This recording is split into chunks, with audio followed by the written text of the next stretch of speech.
वो पाकिस्तान अब पहलगाम आतंकी हमले को लेकर भी अपने असली रंग पर आ गया। भारत ने जब पहलगाम हमले के बाद पाकिस्तान को इसका जिम्मेदार ठहराया, तब पाकिस्तान ने इसमें शामिल होने से इनकार किया। लेकिन अब पाकिस्तान के एक मंत्री ने आतंकवाद पर अपने देश को बेनकाब कर दिया, तो उसके दूसरे मंत्री भी इस होड़ में शामिल हो गए।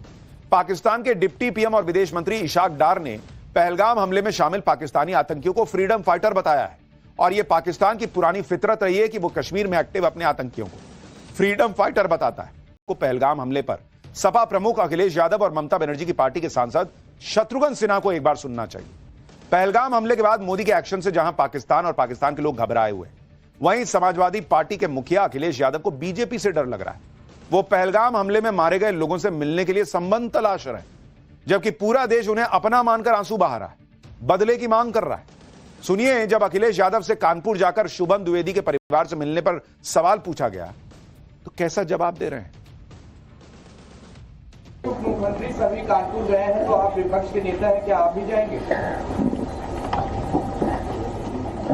हालांकि परिवार से मेरा कोई संबंध नहीं है और मैं तो अपने पार्टी के लोगों से कहूंगा कि ऐसी घटना में जरूर पहुंचें, क्योंकि कई बार भारतीय जनता पार्टी के लोग व्यवहार भी गलत करवा देते हैं दूसरों के साथ। आप सोच रहे हैं, मतलब बड़ा कलेजा चाहिए भाई ये कहने के लिए कि उस परिवार से मेरा कोई संबंध नहीं है, पार्टी के लोग जाएं। क्या अखिलेश यादव जिस भी पीड़ित के घर गए हैं वो सब इनके रिश्तेदार लगते हैं, इनके रिश्ते में होते तभी जाते हैं? ऐसा तो नहीं है। अब टीएमसी के सांसद शत्रुघ्न सिन्हा को देखिए, पहलगाम हमले में मारे गए लोगों के परिवार वाले चीख चीख कर कह रहे हैं कि आतंकियों ने चुन चुनकर हिंदुओं पर फायरिंग की। शत्रुघ्न सिन्हा से इस पर सवाल पूछा गया तो भड़क गए, कह रहे हैं बीजेपी का प्रोपेगेंडा वॉर है। सुनिए टीएमसी के शत्रुघ्न सिन्हा को। क्या घटना घट रही है वहाँ पर हिंदुओं के साथ जो है? ये हिंदुओं क्यों कह रहे हैं? हिंदू मुसलमान सब भारतीय हैं वहाँ पे। ये गोदी मीडिया कुछ ज्यादा ही जरूरत से ज्यादा चला रही है। ये प्रोपेगेंडा वॉर ज्यादा चल रहा है हमारे मित्र माननीय प्रधानमंत्री मोदी जी की तरफ से और उनके ग्रुप की तरफ से ये ज्यादा चल रहा है। मैं समझता हूँ इसको बहुत संवेदनशील मुद्दा है, बहुत इसको गहराई के साथ देखना चाहिए। हमें ऐसी कोई बात नहीं करनी चाहिए और ऐसा कुछ नहीं करना चाहिए, कहना चाहिए जिससे तनाव बढ़े। अभी जख्मों पे मरहम की जरूरत है। आप सोच रहे हैं बॉस, शत्रुघ्न सिन्हा को हिंदुओं को चुन चुन के मार दिया गया है, ये सवाल प्रोपेगेंडा लगता है। शत्रुघ्न सिन्हा थोड़ी हिम्मत दिखाएं, जाएं जिनके पति के सिर में गोली मारकर सिर खोल दिया गया। मैं तो विजुअल नहीं दिखा सकता, इतना विभत्स से देख नहीं पाएंगे। जाएं उस महिला को बोलें कि तुम प्रोपेगेंडा कर रही हो। जाएं उस छोटे से बच्चे को बोलें जिसके बाप को मार दिया गया है, जो जीवन भर नहीं भूल पाएगा, उसको जाके बोलें कि छोटे से बच्चे तुम प्रोपेगेंडा वॉर कर रहे हो नरेंद्र मोदी के साथ मिलकर। बोल के दिखाएं।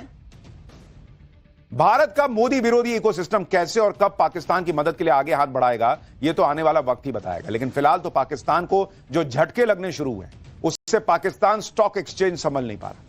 पाकिस्तान के शेयर मार्केट में ऐसा भूचाल आया है कि आज तो पाकिस्तान स्टॉक एक्सचेंज की वेबसाइट ही ठप पड़ गई। काफी देर तक वेबसाइट खोलने पर मैसेज आ रहा था we will be back soon. पता नहीं स्टॉक मार्केट वाले लोग भी जो है वो बंकर में न छुप गए हो, लिख दिया we will be back soon. दरअसल पाकिस्तान स्टॉक एक्सचेंज में आज लगातार दूसरे दिन 2500 से ज्यादा पॉइंट की गिरावट दर्ज हुई, जिसके बाद मेंटेनेंस के बहाने स्टॉक एक्सचेंज की वेबसाइट को ही बंद कर दिया गया। औंधे मुंह गिर रहा पाकिस्तान का शेयर बाजार फिलहाल संभलने वाला नहीं दिख रहा, क्योंकि पहलगाम हमले को लेकर भारत और पाकिस्तान के बीच तनाव की वजह से आईएमएफ ने पाकिस्तान की जीडीपी ग्रोथ रेट के अनुमान को 3% से घटाकर 2.6% कर दिया है। इसके अलावा फिंच रेटिंग्स भी पाकिस्तान में राजनीतिक अनिश्चितता और लगातार बढ़ते सिक्योरिटी थ्रेट को लेकर चेतावनी जारी कर चुका है। इन सभी वजहों से निवेशक जो हैं उनके सेंटिमेंट को इन चीजों ने बुरी तरह से तोड़ दिया है। निवेशक कह रहा है भैया पैसा निकालो, निकलो, इसके पास जो पैसा रहेगा पता चला ये वो कटोरा लेके वही पैसा उसमें डाल के अपना बना लेगा। पाकिस्तान में लोग सिर पटक रहे हैं, पाकिस्तान खुद बौखलाया हुआ है और उसका किसी पर बस नहीं चल रहा, तो पाकिस्तान में इंडियन हाई कमीशन के बाहर तमाशा कर रहा है। आज पाकिस्तान में भारतीय उच्चायोग के बाहर प्रदर्शन हुआ। उच्चायोग का गेट फांदकर अंदर घुसने की कोशिश हुई। वहां सिक्योरिटी के लिए तैनात पाकिस्तानी पुलिस तमाशा देखती रही, उसने हंगामा कर रहे लोगों को रोकने की कोई कोशिश तक नहीं की। इस दौरान उच्चायोग के बाहर प्रदर्शन कर रहे लोगों ने भारत के खिलाफ नारेबाजी करके अपनी भड़ास निकाल ली। इधर भारत एक्शन पर एक्शन कर रहा है। इस एक्शन की 2 तस्वीरें आपको और दिखाता हूं। कश्मीर में 2 आतंकियों के घर तबाह कर दिए गए।